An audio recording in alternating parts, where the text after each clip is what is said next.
The following was recorded in front of a live studio audience at the Studio 21 Podcast Cafe. This is the United Podcast Network. If you're building or buying or selling a home, the Real Estate Crew's got news for you at the Real Estate House Party. With attorney Rick Carter, Real Estate House Party. paralegal Kathy Holtshouser, Real Estate House Party. Come in, have fun. and comedian Tony V. Now, here's real estate attorney Rick Carter. Welcome and thanks for joining us here on the Real Estate House Party. We got Kathy Holtshouser, paralegal All right, extraordinaire. I'm so annoyed. Tony's second week off. Oh, listen to you. Wow. Pull no punches. Listen to her. I'm only kidding, Tony. She comes back I on know vacation and then lets me know what her next vacation is. Am I making any of that up? No, now I have him scheduled out. I have 6 weeks. Yeah. I hope no one's listening. You have 6. Wow. Tell me where you go next. You got Africa lined up. You got St. First Thomas I'm going lined up. to Mont Blanc to go skiing for That's Christmas. this year. That wraps up this year. And 6 then I'm weeks. going to Key West in March, and then I'm going to St. Thomas for a wedding in April, and then I'm going to Waterboro, Maine in July, That and pay her then I'm too going good. to Africa in October. Do you need a chaperone? For any of them or all of them. She needs a driver. I don't drink, so I'll be a designated driver. That's awesome. Do you have any money? Well, you just bought a house. Yeah, so that's why we brought Chuck back. Yeah, that's a little up in the air. So it's supposed to be. Are you bringing it to all seriousness today? No. We were very serious last week. We were very serious without Tony.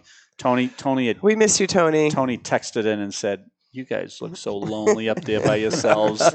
Come home, Tony. I think he's flying right now, so he usually does pipe in a little bit here, but I think he's flying at this exact moment. He's in there. But we have one of Tony's very best friends back with us, Chuck Shaw, Nice. who's the prototype buyer that I've Yeah. decided. I did his closing, You did his closing. and he was a great buyer. He was a great buyer. He did How did exactly Kathy do? Excellent. She did good? Absolutely excellent. Yeah. Well, All right. Rick always says, it whispers in my ear, "That's Chuck Shaw, you know." Yeah, that's Oh, right. really? Yeah, and I That's said, right. "Oh, okay, I got it." Nice. Not That that way I- she'll do a good job. No. Right. And And Kathy turned and said, "Who's Chuck Shaw?" No, I knew your name. But the funniest part of what I think about that is Rick has to tell me if someone's important or not. But No, they do that to me a lot too. I'm going to tell him that everybody, it didn't matter if it was Right. Chuck Shaw, John Right. Smith, Ed Sullivan, every single person gets treated the same at our office. Wow. Well, as the most important person. that's a good and that's point. the way it should be. Yeah. That's the way it should be. My paralegals tell me when I'm going to closing, if one of their friends, and say, "Be nice, it's so and so," and I'm thinking, you have to tell me to be nice. Am I like an angry animal? No, you on other times? you are actually probably the nicest closing attorney, and I'm not just saying that. All right. Like All right. you No, I make appreciate everybody that. feel relaxed. Did you, Relaxed. Did you feel relaxed on yours? Let me tell you, my wife and I still pinch ourselves. Well, saying- that's another story. Chuck. Well, that's true. But we sit every Good for night you. as we're sitting having coffee. She'll look at me and say, That's for a show I at can't believe- 1:30 as opposed to 1. "I can't believe we're sitting here. Like, I still can't believe this process is over." Right. So we're going to That's ask you. good. No, that's good because we're going to Yeah. ask you about that because sometimes we've been reading different stats on people that have apprehensions after they bought the house. But maybe Kathy and you and myself can take us all through like the buying process. Yeah. Because this might be right on our website. This show to tell buyers what the process is. And I thought Awesome. we'd bring you in. Absolutely. That's what I'm here for. So first you came in, you decided that you no longer wanted to rent, you wanted to buy, right? So you had to come up with that strategy. So by the time we see they've already made that decision. So you want to buy. Did you narrow it down? Did you come up with a plan? I hear some brokers that come up with like a wish list or of certain towns, of certain houses. Or did you do that, or did you just kind of instinctively know where you wanted to go to? Or? No, we did not. Because you moved up to Salisbury. That's a pretty long But ride. where'd you move from? Wakefield. Okay. Wakefield. And my mother-in-law is in Medford. My family's Right. in Lexington. Right. And our kids are in Stoneham and Linfield. Okay. So we originally mapped out an area. Mm-hmm. Our first plan of all was we didn't want to spend over $500,000. Okay. So that was our first plan. So our Wakefield's budget. out. Wakefield was out. Linfield is out. Yes. Medford is out. So we set up the budget first. Yeah. Knowing what we were paying for All rent, knowing what we would pay for a mortgage. That's a Good great tip. place to start. Yeah. Yes. So we knew. So that was your number one factor. Obviously, a lot of people do. It's cost. Yeah. Yep. You know, a lot of people say, well, the mortgage is going to be outrageous, going to be crazy. But we said, well, we've been paying this for 10 years. So we did the math. In 10 years, we paid our landlords, I think it was, I told you last time, $260,000. Oh, my goodness. Yep. So if we can pay that for 10 years, we should be in a mortgage. Right. And the mortgage either going to be, depending how you do it, a couple $100 more or a couple $100 less. It's going to be right there. Right. So then your next criteria, did you call a broker and say, listen, I want to move outside the area. This is what I want in a house? I did a lot of the home. I did have a broker. I used one of the local brokers who sold our house 10 years ago. So I worked with her. She put the feelers out. But I actually went through all the real estate apps. I had apps open every night. And I just went. Scoured the town. So we looked at Tewksbury, Wilmington, Reading, Wakefield, Stoneham, Saugus, anywhere around that area. So you're an educated buyer. Yeah. Yeah, I know. So, well, you know what I'm finding now? There are more educated buyers than there are not. Yeah. Because it's a lot of money now. It's not like you're spending $100,000 on a house and I get that from being in the car business. I'm in service, not sales, but everyone's educated coming in. Everyone knows that, well, you get this for an oil change, I can get it over there for $20 cheaper. Right. So I took that philosophy into when Jane and I were looking for a house. And so we looked at all the surrounding towns. And every house we looked at, then we went and looked at some. Let me ask you that. Can I back up one second? Because we've been reading about this. Web appeal. Did your broker say, were your first viewings of these houses on the web? Or was it actually the old-fashioned way, driving there? Both. Okay. Both. All right. So I would look at them on the apps, but my broker Lisa would also say there's an open house. She would send me the list of open houses, and Jane and I would get up. So you'd see all the houses, a lot of the houses already. Yeah, we would see some pictures of them, and then say like when we were driving through Wakefield, Stoneham, that area, we would be going to one. And we would come upon a sign that said open house, and we would stop. Yep. right. So we would stop it was and look a full-time job for you guys for a long time. It was. Yeah. It really was. Did you ever go to a house that didn't look as the photographs suggested? And this is where me and my wife not fought, but we would walk into a house. You weren't pinching each other. We weren't pinching each other, no. I being the... I don't know. I like to go in and look at a house and look at when it says 1,700 square feet. I want to know what they're considering 1,700 square feet to 2,400 square feet. So I would want to go look at the rooms, see if it's a finished basement, look around. She would walk in the front door, do one of these, and say, "Let's go." And I'd say, "But I want to go up." There's no need to. Well, I don't like the house. So she's a different buyer than you, right? Yeah. So that's how I feel. Like when you walk in and say, It's just not for me. Could I see myself here? And if your first thought is, oh my God, I can see myself here. And that's Jane. That's right. As soon as we walked in the door, she'd say, my husband would say, well, look at this. We could do this and we could do this. And I'm like, nope, I'm out of here. So that's another real good point. So, and we read that all the time. And that's why we're glad we're here. So some people say within 20 seconds, they've made their decision. And that's my wife. So let's go to the house that you bought, okay? For just so we know you've done a ton of work to get to the house that you bought. When you saw it online, did you see it online? We saw it online. Saw all the pictures. Was it an instant love the minute you saw it? Yes. So if we got time, I'll tell you the story quickly. Is friends of mine would tell me to look in Seabrook. So, which has brought us up to the Salisbury area. Not New Hampshire. Not New Hampshire. I know. Well, then, yes. That's a shout out to our Joe Yannetty. Joe Yannetty told me I shouldn't because of the plumbing. When you go to the bathroom, it stays in your yard. Yes. So he wasn't used to that from East Boston. Yeah. So he says in his sewer system, it ends up in Winthrop. Yes. So which made him very happy. Right. Well, that's it.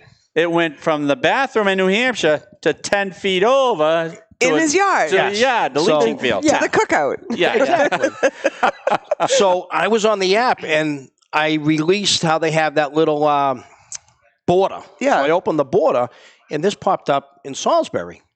and it was 3 days before the 4th of July. So what board are you talking about? Just Seabrook. No. But what app are you talking about that you were? I was using Zillow, realestate.com. Oh, I was every using app them. known to man. Everyone. So what do you do? You plug in a location, and it'll tell you all It the gives houses? you like a 5 mile or that town radius, and then there's a border. You release the border, it'll go out another 10 miles. And then it'll spread it. And then you put in your price range. And I put my price range in, how many bedrooms, how many bathrooms. So this house popped up, and I'm Can at we work. talk psychology 1 second, and that's it. 1 second, that's it. Because you just can't help yourself. I can't because I love the term, and but they always talk about it's very basic, buyer's remorse. Yeah. And through all the articles I've been reading, and we've talked about forever on the show, you can get rid of buyer's remorse with doing a lot of due diligence on a property. Once you because you can clearly tell that Chuck does not have buyer's remorse. No, not at all. Exactly. So that's another point we're trying to make. We had another property that we had an offer on that they pulled out the day before, which you yeah. And that house needed some work, but we were willing to. And that's a house we probably would have had buyer remorse on. Even though it was a nice property, it was had a little pool in the yard. It needed some work, right? But not a lot of work. Now, the reason you wanted to get that house, I think you were in that vortex at that time where everyone is bidding in a ton of offers. A lot of offers are going on each house. You're probably getting a little frustrated. And I think I don't know if settling's the word, but you know what I mean? Well, I think settling was the word. Okay. That's what Jane said. She said, we got in so many bidding wars that we just backed away from. And people get really competitive too, right? If you see a house and you're like, we are going to get this house. And if this house we bought went into a bidding war, we would have fought for it. Yeah. Yep. The other house, no. We put an offer in. It was a low offer that they took. I think they had seller's remorse. Yeah. Because I think they thought they could have got more for it. So they pulled back. Yeah. Which worked out in the long run best for us. Right. It is what it is, because as I was saying, this house showed online, and I called Lisa and I said, if this house shows online the way it does in person, I'm going to put an offer on the spot. And that's another funny thing that you bring up. If this house shows online like it does in person, because there's some trickery. Or the other way around. The other way around. If it shows up in person, what it looks like online. Yeah. I was saying before you came in, I was talking to Eddie, and I said some of these houses I walk in. Eddie usually chimes in, but it looks like he's got a buffet over there. Oh, wow. Yeah.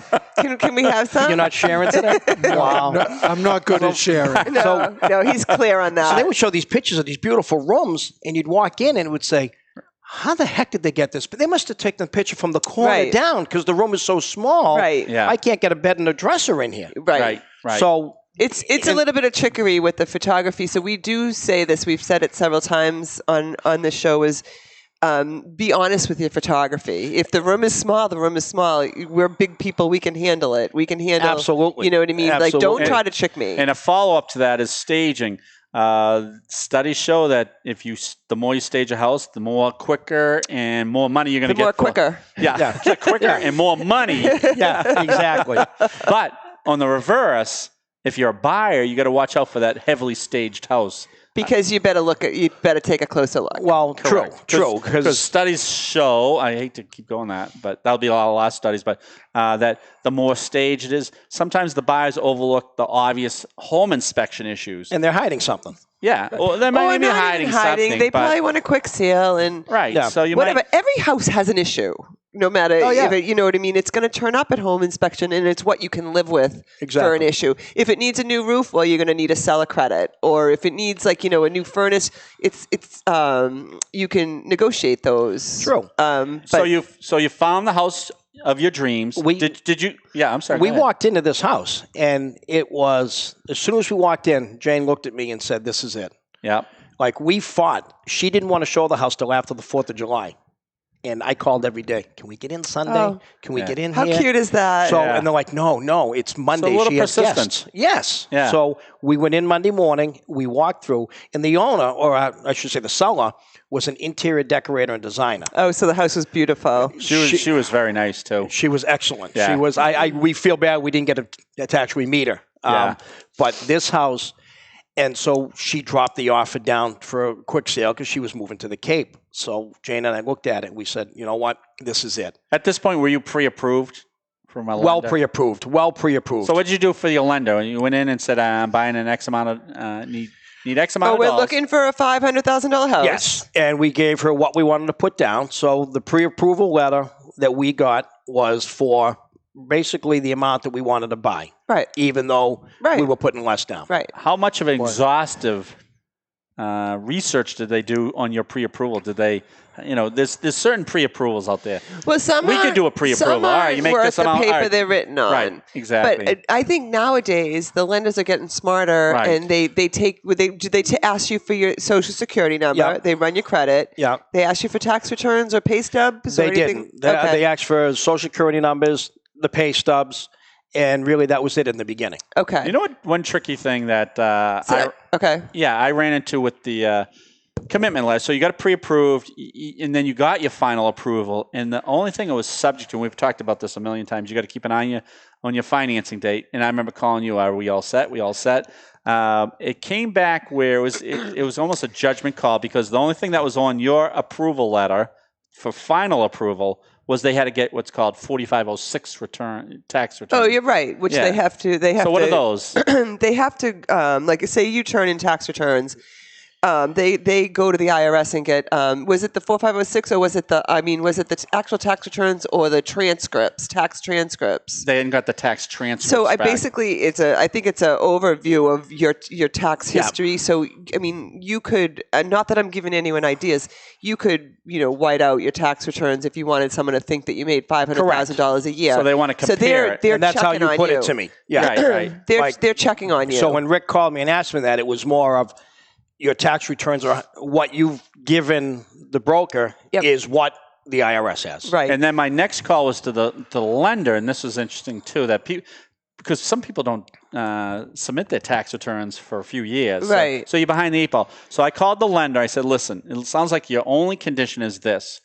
I go, what are you looking for in this, which would prevent Chuck and Jane from not getting their financing? And they said, the only thing we're really looking for at this point, because they knew there was no child, they wanted to make sure you didn't have a second house on your tax returns.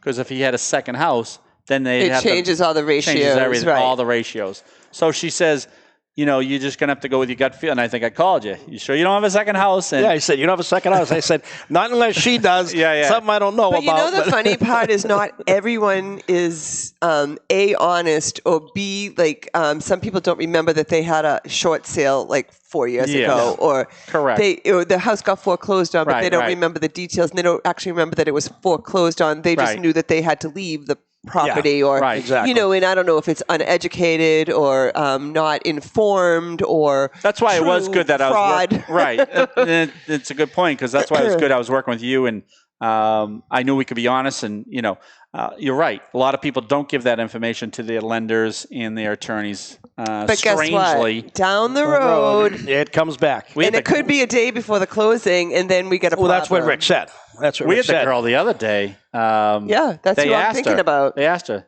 said, "You ever been foreclosed on?" No. And she was foreclosed on in her married name, and she's since changed her name. But she didn't know that, like, if you look at your Social Security or you look at your credit report or something, it'll say, Charles Shaw, also known as Chuck E. Shaw, also known as Chuck E. Shaw. And it'll list Cheek Shaw, and like your wife's names, right? But they go down the list. Well, and my wife was previously married, so she had other names. Right. And then they also come up with previously lived in Lawrence, Mass, or previously lived in North Andover. Like, you know what I mean? Like, they know exactly where you've been. Oh, it's crazy. Yeah. So this girl somehow thought it was going to slip through the cracks, and she had gone by her financing date. And the lender just said, I can't believe. And I think the girl also said she had never owned property before. Right. She had a bunch of different answers. Fibs / lies. Or omissions. Out and out fraud. There you go. Whatever you want to do. And the bank could have, then they're trying to think of ways that would justify her getting foreclosed on. They said, well, she got divorced. Maybe the husband in her divorce papers was responsible for the mortgage payments. Nope, right in the divorce papers. Well, have you ever owned a house before? is the first lie. Is the first question. Yeah. Because if you say no, how do you answer yes to I've been foreclosed on? Right. So let me ask you a question for that. Not for me, but for in general. For a friend? Well, no. Say if I was going through that. Chuck, you've been making your mortgage payments, right? Yeah, absolutely. Because right now you've been my pro to... All right, go ahead.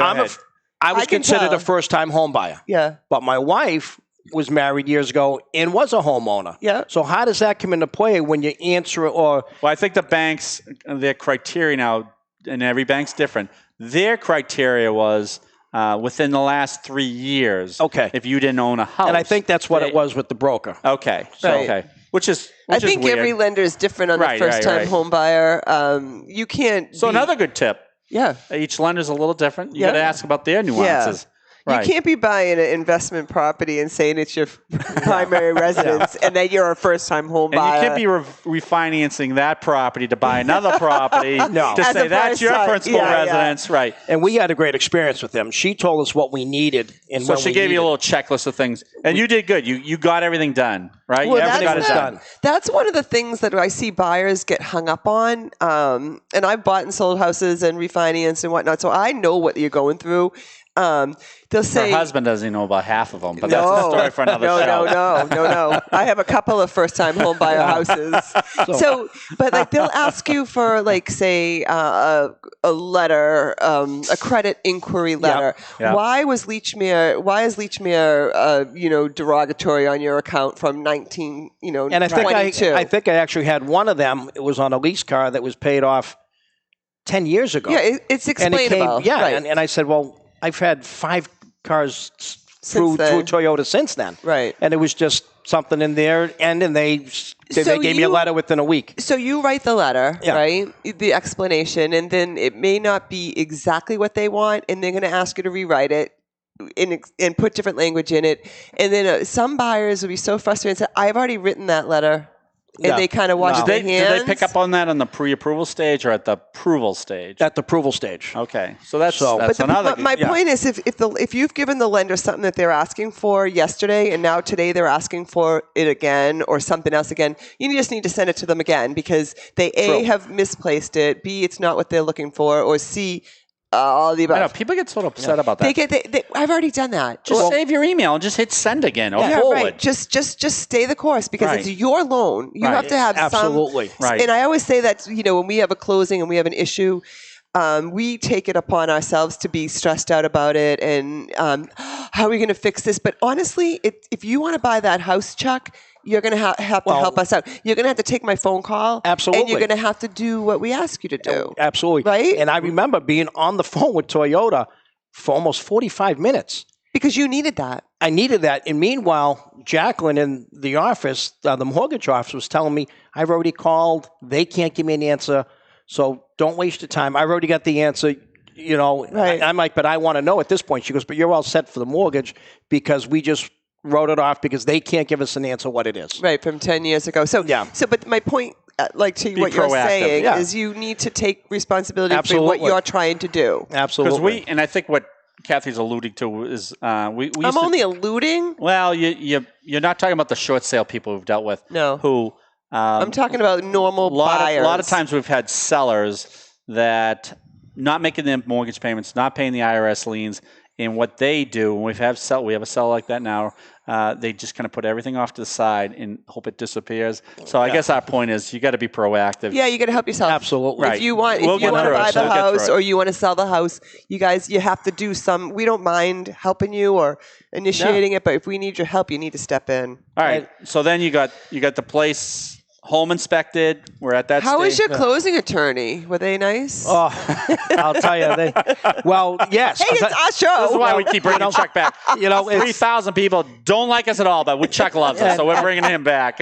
Well, Jane and I have been talking about this for 5 years doing this, and I've been talking to Rick about for 5 years. I've been talking to Rick for 5 years. Every show we've gone to, I'm like, listen, we've got to get on the ball. We've got to do this. And he said, when you're ready, I'm here. Yeah. He just relaxed. When you're ready, I'm here. Right. Now I get the ball going. I'm calling him. I'm texting him. You're all set. Don't worry about it. Everything's good. I've got you covered. Yeah. Jane's asking about the Homestead Act from years ago. And Rick's like, don't worry about it. We do that as a courtesy to our buyers. Yes. Our favorite buyers. Yeah. Right. So everything just fell into place. And I've yet to even meet my mortgage broker.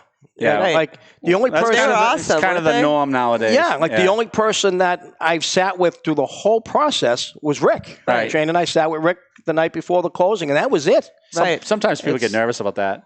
They've only seen me in the whole process. Do I really own this house? Yeah, but I was going to don't worry about it. Don't worry about it. That's a good point. but it was just an amazing process that it was just flawless throughout. It was completely flawless throughout. That's good to hear. Yeah. And we are so happy and relaxed. We appreciate that. Now that we do appreciate it. Now that you're in the house, any regrets about buying the house? No. Or the mortgage? No, you know what? The mortgage is what it is. It is what it is. It's a couple $100 more, which isn't a lot of money. You get write-offs, though. But you know what? We sit and we look at it and we say, you know what?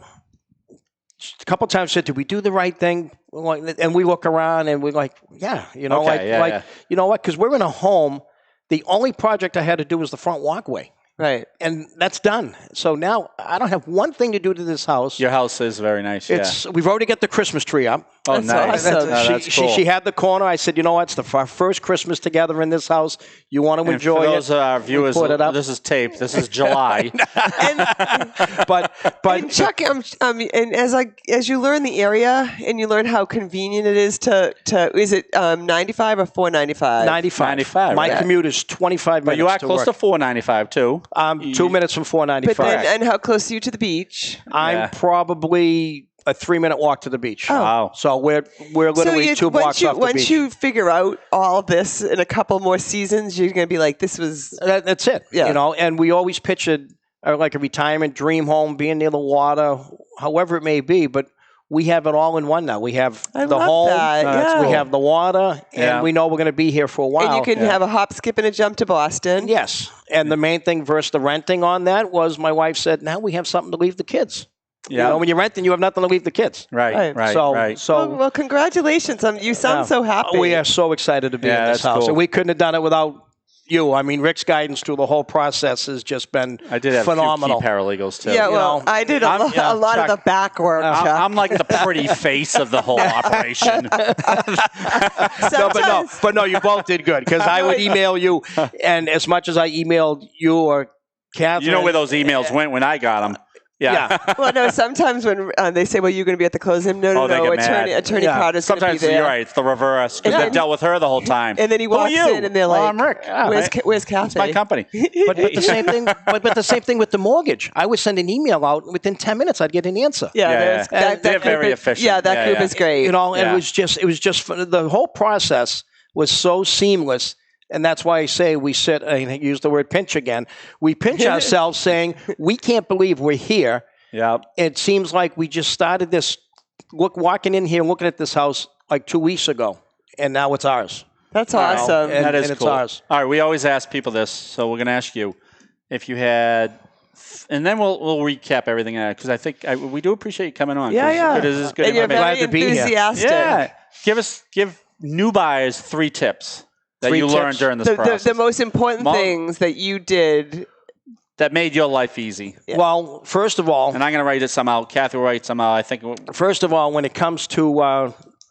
we used a mortgage company over a bank. My wife works for a bank for 40 years. She would... and I shouldn't downgrade them, but... No, it's okay. She feels the mortgage company does more of the work and guide you through it than a bank would. Okay. The bank will torment you. The mortgage company was just so seamless.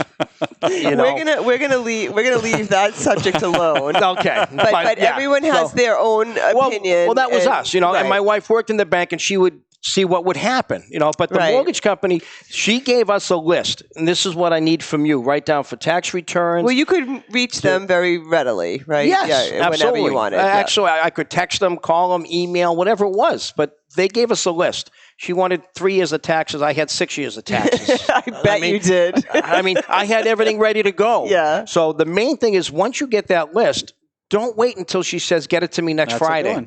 Get it to them that day or the next day, whatever it is. Because if a prime example was, she wanted my bank statements. Well, I went to the bank, got my statements. I scanned them and sent them.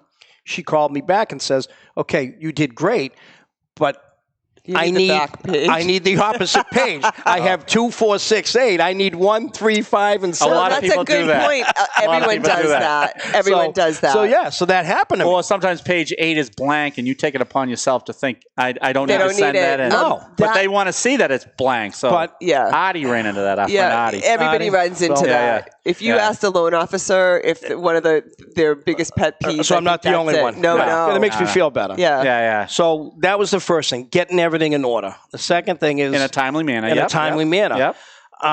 When you go to the house, I personally, my wife went through the whole house. When you go into the house, you want to look and you want to visually see things too. So when the home inspector comes in, you already have a couple things. And you were with the home inspector. Yes. Yep. So he's going to do his thing, but I had a bullet list, a couple things I wanted him to look at, to make sure. Yep. So that was important. Okay, the home inspection, you shouldn't waive that contingency. No, because we talked about that on one of the houses I wanted in Bill Ricker, and you said absolutely not. Right. What are they hiding? Right. So, and I said, you're right. And just when it comes to as far as the closing, get everything in order, like the insurance. I made sure the insurance, because we needed flood insurance. Right. So I had to do my homework on the flood insurance. Right. And we had a good trick on that one too, right? Yes. We got the flood insurance from the seller. A lot of companies will allow that seller to transfer it over. Because when I looked at it, it was almost like 3 times the amount. It was like $3,000. Oh, that was a great trick. Right. That's a great tip. So it was $3,000, but if I took her policy over, it's $510 a year. Right. So we actually put that in the purchase and sale. Yes. It's contingent on them being able to transfer. Absolutely. That's awesome. So that worked out well. And again, my smart real estate attorney threw that in there at me, and you know what? Yep. God bless him. Yeah. And her. Yeah. No, that's good. I didn't have anything to do with that. No, that's good. That's you great. Actually, I was writing a few things down. You hit everything I was going to, you got to put your team together in the very beginning. You got to get your insurance guy. You got to get your home inspector. You got to get your bank lined up. And everyone worked out good. My broker right down, it just made it, again, it made it seamless, and we couldn't be happier. You got to get pre-approved, right? You got to make sure. Well, that was the first thing. The first thing we did was a pre-approval letter before we even started. You sound like a perfect buyer. I would love to work with buyers like you all day long. Well, you're dealing with my son and daughter-in-law now. That's right. So, that's right. I hope that, and they're the same way. You're coaching them. All right. No, that's awesome. Yeah. I think we got a lot of good tips out of this. This is good. Yeah. This is good. It was really nice talking to you about your experience. I'm so glad to be back. That's good. And we're going to see you for Pie Night. We've talked about it before. We're not Won't see me. Huh? Won't see me at Pie Night. Eddie's coming. He's got a soft drawer to clean. He's got a secret recipe. Kathy Holtshouser, the paralegal extraordinaire, has the cleanest sock drawer in America. Thank you for joining us, Chuck Shaw. That's awesome. Thank you for having me. And Kathy Holtshouser, the paralegal extraordinaire. There's attorney Rick Carter, and we might possibly see Tony V next week. And always the prolific producer Ed Sullivan here at the Real Estate House Party. Thanks. Happy to be here. You have to be here. Happy to have you. Happy to be had. All right, thanks again. We'll see you next week.